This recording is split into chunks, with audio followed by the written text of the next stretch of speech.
Hello and welcome to the latest episode of Contours, a New Lines Institute podcast series. My name is Riley Sullivan, and I'm a fellow in the Gender Policy Portfolio, where we analyze how gender shapes the various avenues of foreign affairs. February 2026 marked the fourth year of war in Ukraine. Throughout these 4 long years, we have witnessed the incredible resilience of the Ukrainian people. In such a volatile time, though, Ukrainian women's roles have evolved, and they have made several important contributions to the war effort. On today's special edition of our Contours podcast, we seek to examine how women have adapted and contributed to the war in Ukraine thus far.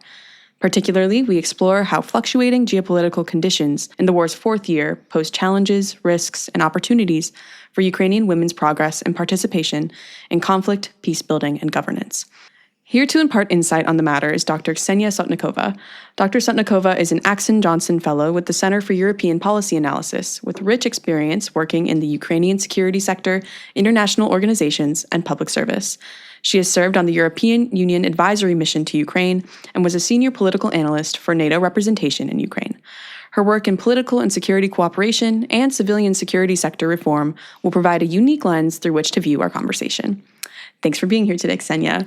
Thank you, Riley. I'm happy to be here and happy to take any opportunity to talk about Ukraine. Great. I think it's such an important topic to discuss, and I'm so glad you're here. We've entered year 5 of the Russian invasion of Ukraine. In a broad sense, how would you evaluate the status of women's security in Ukraine at this stage in the war? Well, this is an important question to discuss. First of all, I'd like to say that while we're entering the 5th year since the full-scale invasion, this is year number 12 since the invasion of 2014. And of course, Ukrainian women in the occupied territories have been suffering the consequences of that for much longer. But focusing on the development since 2022, I have to say first that last year, 2025, it was actually the deadliest year for the civilians in Ukraine since the full-scale invasion, both men and women. But if we are talking about women, then only last year we have about 800 women killed and much more injured. The thing is with women is that unlike men, women were not banned from leaving Ukraine, from going abroad. So they have fled Ukraine, most of them, of course, taking their children abroad. And now, as of January this year, we have about 5.6 million Ukrainians abroad as refugees. And 40% of them are adult women, and women plus girls are about 56% of all the refugees abroad. And the reasons for fleeing is, of course, not only the obvious reasons like the military actions, the bombing, and threat of life from the military actions, but also we have witnessed the fact, and it's well documented, that Russian troops are massively weaponizing sex violence at the occupied territories, and this is one of the things they do when they raid and occupy the cities, and of course that's what they do at the detention centers. And we have witnessed that they target both men and women, but of course disproportionately largely women. So this is a separate concern for women when we're talking about the military actions. Yeah, it's abhorrent to hear just the extent to which sexual violence is being weaponized against women, against all people, but women in particular. It's kind of a constant struggle that we have to witness in a lot of these conflicts happening across the globe. Yes, and I just want to mention that at the institutional, at the legal level, Ukraine is making progress. So Ukraine has ratified the Istanbul Conventions in 2022 and the Rome Statute in 2024. But of course, the legal framework is only as strong as their implementation. So there is a lot of work to do to ensure the accountability for the crimes committed. I just want to mention that apart from the women who left, of course, a lot of them stayed and stepped into a lot of traditionally male roles and have to carry a lot of weight on their shoulders. So there are a lot of women who are volunteers, who are starting new businesses and contributing to the society on a daily basis. 100%. That has been one of the things that this war has been showing us over the years, is that there has been a sharp increase in women entering Ukraine's armed forces, with a 40% increase in women's enlistment since 2021. How has that increase in women's participation in the armed forces shaped Ukraine's military response to Russian aggression?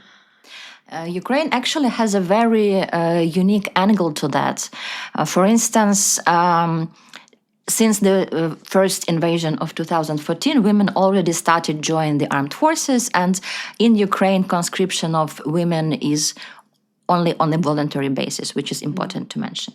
And the situation we had was that the legal framework was not ready for that.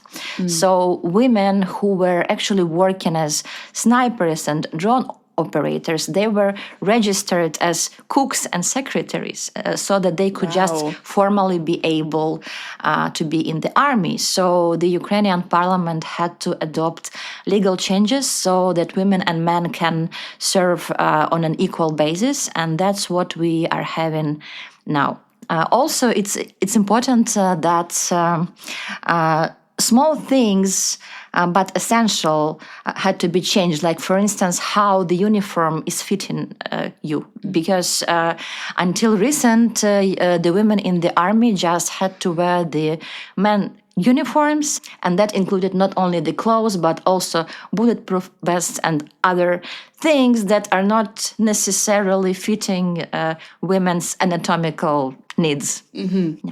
So, and just recently we had a big change because the civil society is extremely strong in Ukraine, and one of the NGOs called Armed Women Now, they actually designed and pioneered in providing female-specific uniforms and body armor built according to the NATO standards.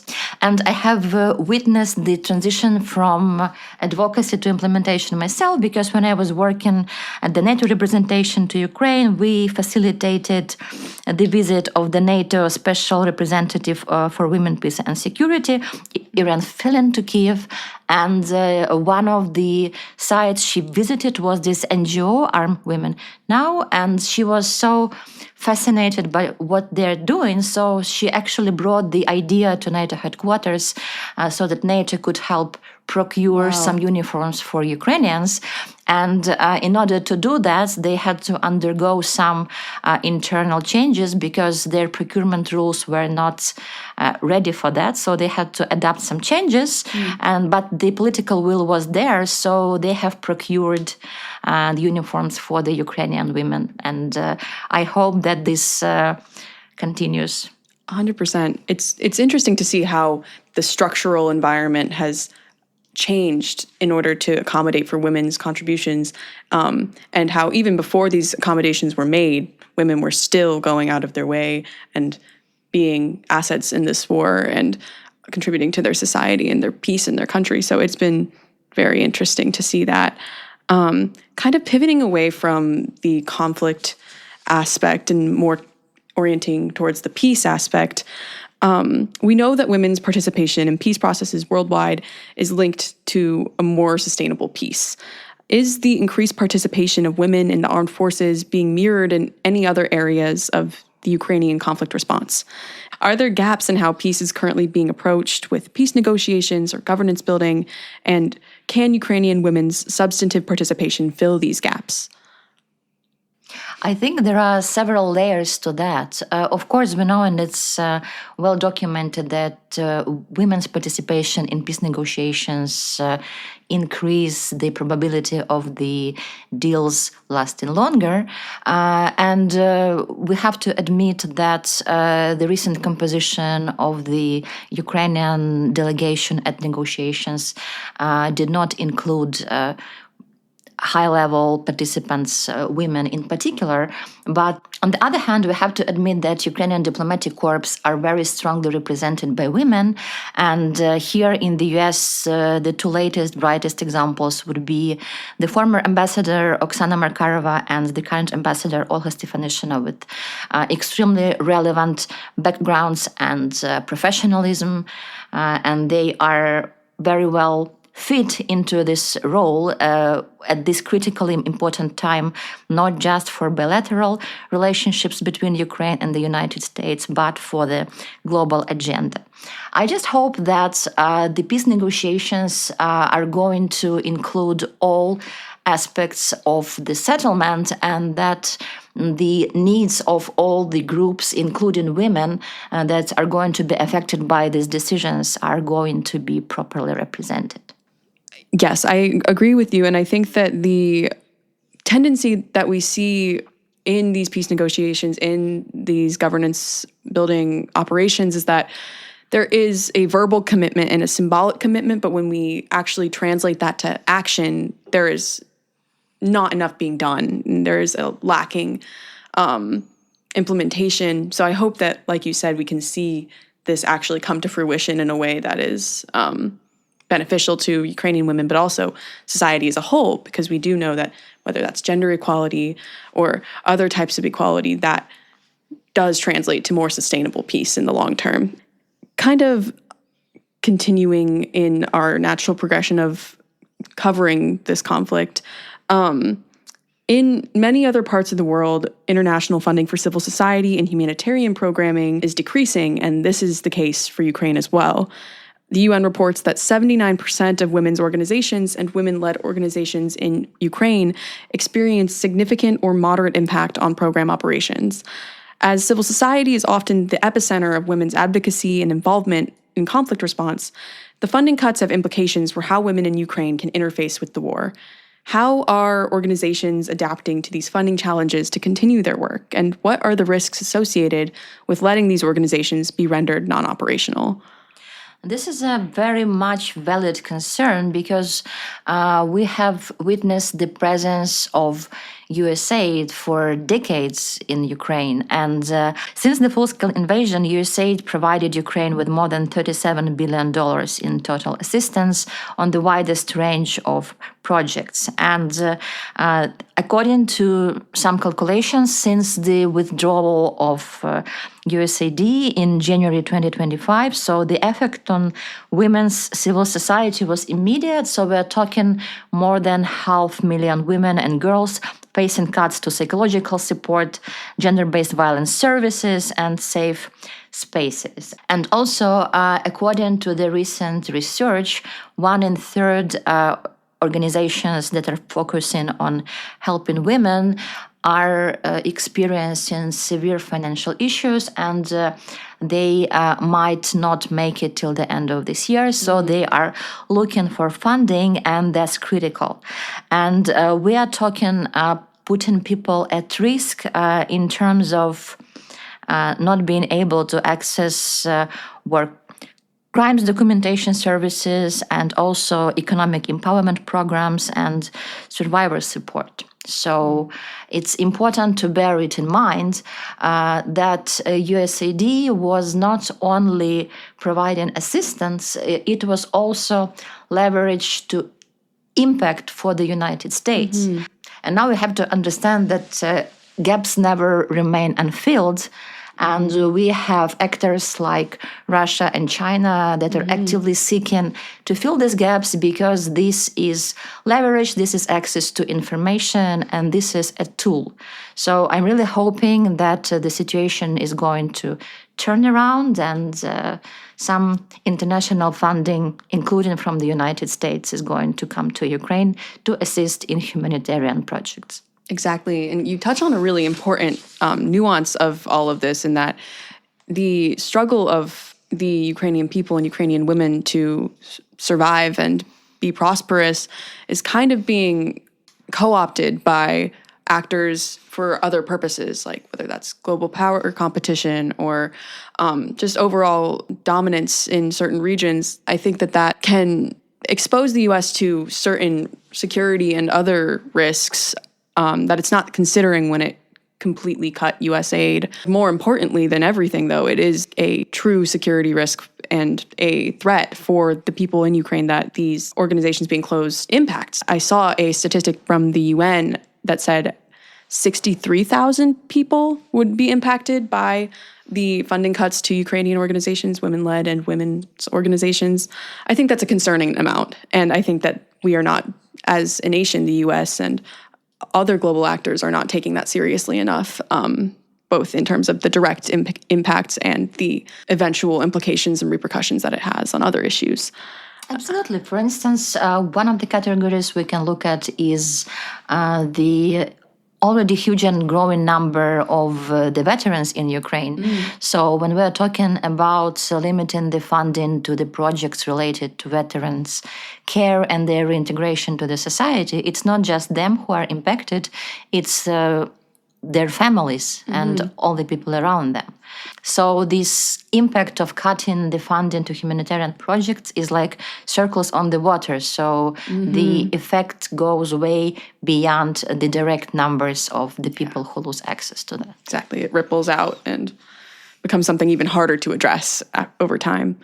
Kind of to steer our conversation towards its end and give a broader sense of what we're looking at. Globally, many states are undergoing regression and progress towards gender equality. Even multilateral organizations are failing to adequately implement initiatives that are designed to promote women's security and enshrine women's places in conflict response and peace building. In the absence of states and multilateral bodies as advocates for gender equality and inclusion, how can different, perhaps non-traditional entities step up to support women's work towards conflict resolution in Ukraine? I think we need to see several angles to that.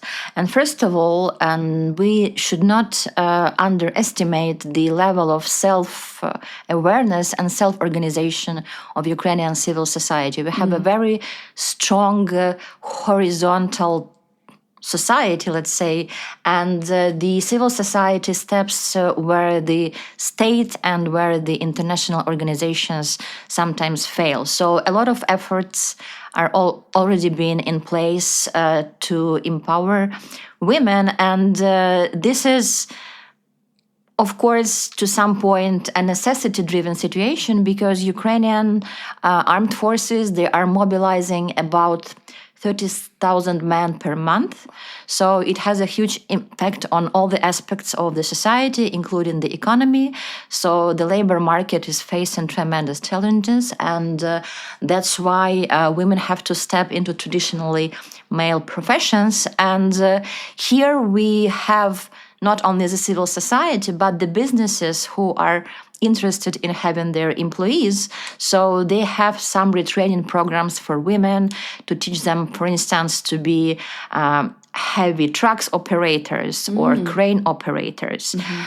Because, for instance, agriculture is a huge part of the Ukrainian economy, and you need a lot of hands and minds to drive it. And I think we have to look into the potential of the public-private partnership to step up here and make it a more systemic impact and scale it up.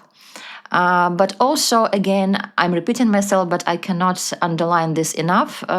Ukrainian society is extremely self-organized. Of course, we could have lived without this experience, but we have to be resourceful, we have to be inventive, and women stepped up since the first days of the full-scale invasion.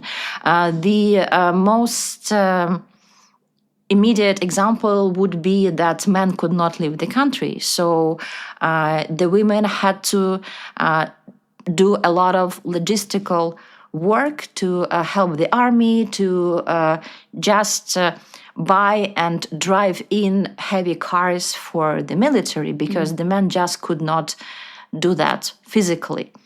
And this is just one of the examples. And since the full-scale invasion, we have a lot of businesses opened by women and NGOs launched by women. And of course, while we have this saying, if you are not in the army, you are doing things for the army. So everybody is helping the way they can. And so we have the civil society energy in all aspects of the daily life. But for instance, the medical aspect to that is also very important. And just as an example, the Hospitaliers Medical Battalion was founded by a woman, and by 2024, it has grown into Ukraine's largest volunteer medical unit, and they're doing extremely important job on a daily basis. So the women are empowered already, but we can always scale it up and add additional leverage to that. Right.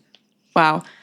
That's very moving for me to hear, especially as civil society is kind of under attack in a lot of areas, whether that's financially or ideologically, to see that they, in Ukraine, have continued to kind of band together horizontally, like you said, and continue their organizing and their effort. Overall, I think that the conditions for women in Ukraine are somewhat hostile in the face of the conflict, but I think that this has been a really illuminating conversation to discuss what their status is, what they are doing, what they can continue to do, and what the rest of the world can do to assist them. In conclusion, thank you so much, Kseniya, for sharing your knowledge with us and for taking the time to join me on this episode of the Contours podcast. And thanks to our audience for tuning in. Please head to newlinesinstitute.org for more information or to explore other podcasts and publications.